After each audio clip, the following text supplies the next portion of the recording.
Hello, welcome back. We are continuing listening to our story. We are in Chapter 11, Part 2 of The Boy Who Harnessed the Wind. You should, as always, have your Boy Who Harnessed the Wind journal out and ready to go so that you can answer any questions or vocabulary. So if you forget, we are on slide number 5, which is chapters 11 through 13 vocabulary. So you may or may not add another word that you know from today's reading. Whatever you don't fill out, you will continue to fill in for chapters 12 and for 13 as well. So let's continue picking up where we left off in chapter 11. I could barely sleep that night and was out the door before the rooster even crowed. When I rounded the kitchen, Gilbert and Geoffrey were already standing by the tower. "Look who decided to sleep late," Geoffrey said. I was so happy to see them. The windmill's frame weighed about 90 pounds, and the only way to hoist it up with the tower was by rope and pulley. I didn't have any rope, so I had to borrow my mother's wire clothesline instead. I fastened one end to a crude handle that I'd made on the windmill from a piece of bamboo. I climbed the tower with the other end and looped it over the top rung, then dropped it down to Gilbert. From where I stood, I could see over the trees to where the patchwork of fields and forest joined the highlands. "Okay, Gilbert," I yelled, "bring it up." Slowly, he began to pull. The bamboo handle lifted in the air, followed by the large, gangly frame. "Easy now!" Geoffrey stood below me on a lower rung to guide the machine as it climbed. The three of us now pulled with all of our strength. "Come on, guys," I shouted. "Let's see those muscles." "I'm pulling as hard as I can," said Gilbert, straining under the weight. "Don't let it slip, Geoffrey." With each pull, the windmill lurched sideways and banged its cumbersome blades against the wood. A couple of times they got stuck in the rungs, and Geoffrey had to knock them loose. Little by little, it made its way up the tower. After half an hour, we finally had it close to the top. When it came within reach, I grabbed the handle and screamed to Gilbert, "Tie it down!" Gilbert looped the wire around the base pole, and the windmill held. Geoffrey joined me at the top to secure the machine in place. The day before, we drilled 2 holes in the wooden poles. My hot nail drill wasn't big enough, so I had to use flat bolts instead, a process that took hours. We'd also asked Mr. Godston to cut 2 matching holes in the bicycle's crossbar with his welding gun. Standing atop the tower, Geoffrey fished the nuts and bolts from his pocket while I held the frame and tried to align the holes. I could feel it slipping. "Hurry, this thing is heavy," I said. Geoffrey slid in the bolts and tightened them with the wrench. Once everything was fastened, we looked at each other and smiled. The machine felt sturdy and very strong. While Geoffrey made his way down the tower, I remained atop my perch to take in the scenery. To the north, I could see the iron sheet roofs of the trading center and the rows of brown huts that sat behind the market. As I admired the view, I noticed something strange. A line of people had emerged and were heading in my direction. They must have seen the tower from the distance and were curious to have a look. "We have visitors," I said. Within minutes, a dozen people gathered at the base and gazed up at the machine. I recognized a few of them as traders and shopkeepers. One was named Kalino. "What is this thing?" he asked. Since there's no word Chichewa for windmill, I used the phrase Majesti Amafupu. "Electric wind," I answered. "What does it do?" "Generates electricity from the wind." "That's impossible," Kalino said, laughing. He turned to get a reaction from the crowd. "It looks like a radio tower. What kind of silly toy is that?" "Well," I said, "just stand back and watch." I climbed down from the tower and ran into my room for the final piece. That morning I'd found a thick reed and cut a section about 10 inches long. I then wrapped a long copper wire around the base of the headlamp bulb and strung it through, creating a light socket.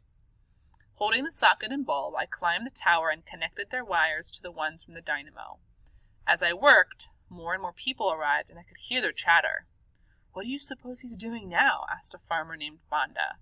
"This is the misala from the scrapyard my children were talking about," another man answered. "Think about his poor mother." Peering out, I saw my parents and sisters at the back of the crowd. Their eyes were wide and their jaws hung slightly open, the way some soccer fans look when clustered around a radio. Except this time it was me who had the ball with only seconds left on the clock. My hands trembled from nerves, but I was confident. I'd prepared for this moment for months. "Let's see how crazy this boy really is," I heard someone shout. A steady wind whistled through the tower, mixing the smells of chain grease and melted plastic. Even though the wheel remained locked, the machine groaned against the breeze as if begging me to release it. I looked down at Gilbert and Geoffrey and nodded. Here it goes, I thought.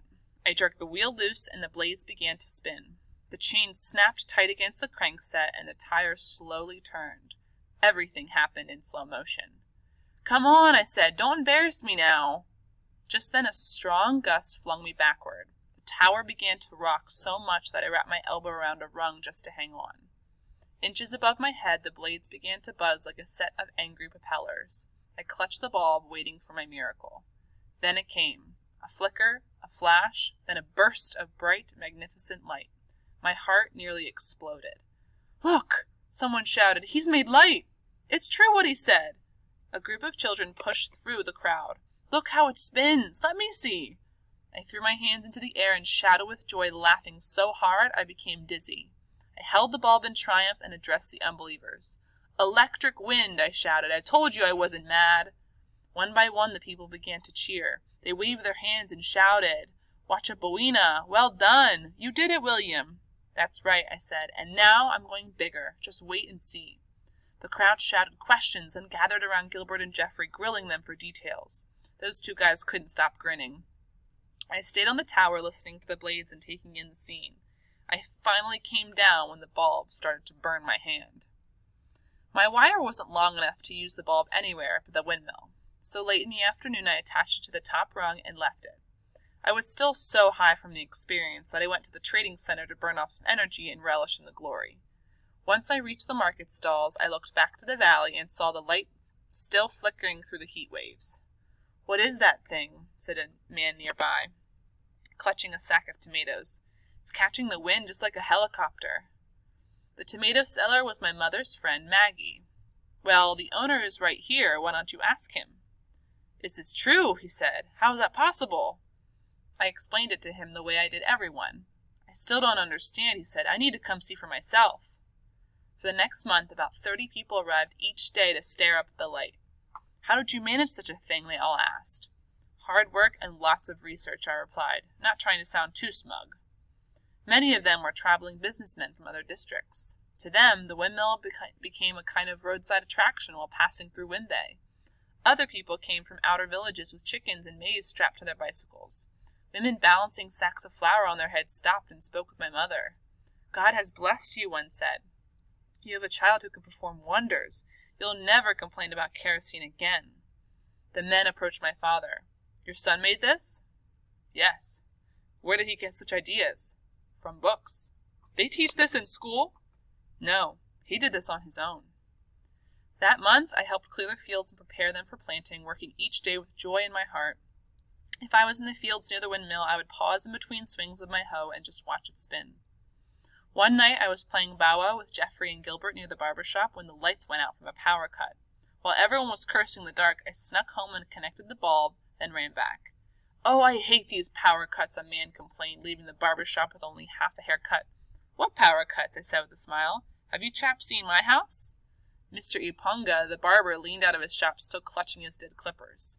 "William, I think you take pride in our power cuts just so you can boast about your electric wind." "Perhaps."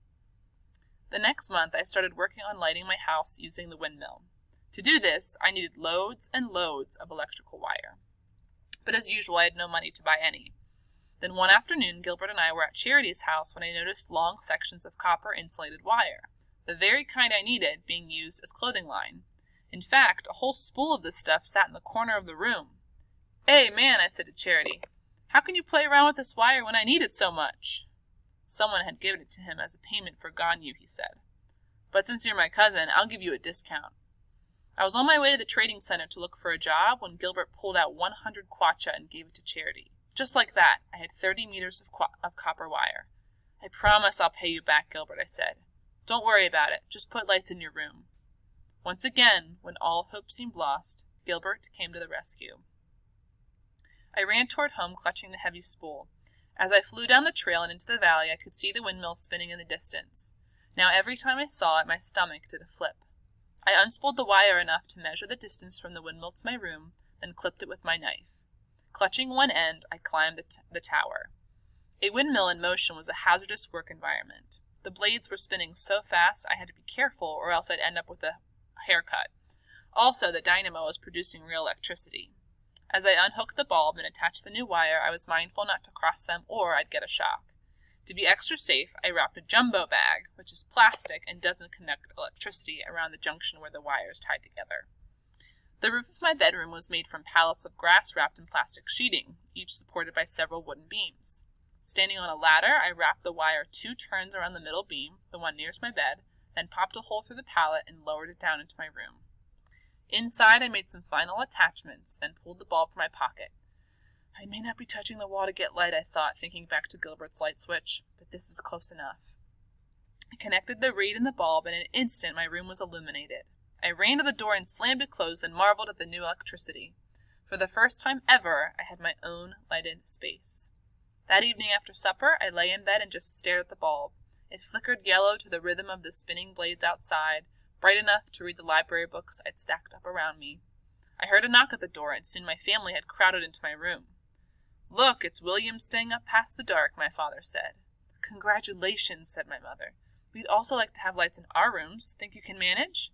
"Only if you're okay with having electricity generated by a madman." She laughed. You proved us all wrong in the end, but I'll admit, I did worry." My sister Rose then asked, "What if the wind stops blowing?" It was an important question. "The light will go off," I said, "and I'll be stranded. That's why I have plans for getting some batteries." More specifically, I needed something like a car battery so I could store power for the times when the wind was calm.